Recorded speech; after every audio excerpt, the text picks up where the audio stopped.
એવો પરાક્રમી રાજા છે કે એ તમને માથું ચડાવે, બાકી તો આ દુનિયામાં કોઈ પોતાનું મસ્તક ના આપે। ત્યારે સવાર પડી બાબા બાળીનાથ અને મહાકાળીમાં ઉજ્જૈન નગરીમાં આવે છે।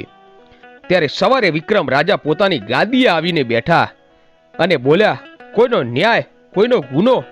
ત્યારે બાબા બાળીનાથ એટલું બોલ્યા કે હે મહારાજ, તમારા દરબારમાં કાળા માથાના માનવી અપરાધ કે ગુનો કરતા હશે અને ન્યાય માંગતા હશે, પણ આજના દરબારમાં તમારી પાસે ન્યાય માટે એક દેવી આવી છે। પછી વીર વિક્રમ મહાકાળી માને જોતા જ ઓળખી ગયા અને લાકડી પડ્યા પગમાં પડી જાય છે। બોલો માં, આજે મારા દરબારમાં તમારે કેમ આવવું પડ્યું? મહાકાળીમાં બોલ્યા કે વિક્રમ, પાવાગઢના ડુંગરે મનુ રાજા મને સવા શેર ઘીની સુખડી જમાડતા જમાડતા 3 વાર બોલ્યો। ત્યારે મેં એમ કહી દીધું કે મને સુખડી જમાડે છે, પણ દુનિયામાં મને મસ્તક ચડાવવા વાળા પણ પડ્યા છે, તો હે રાજન, મને મસ્તક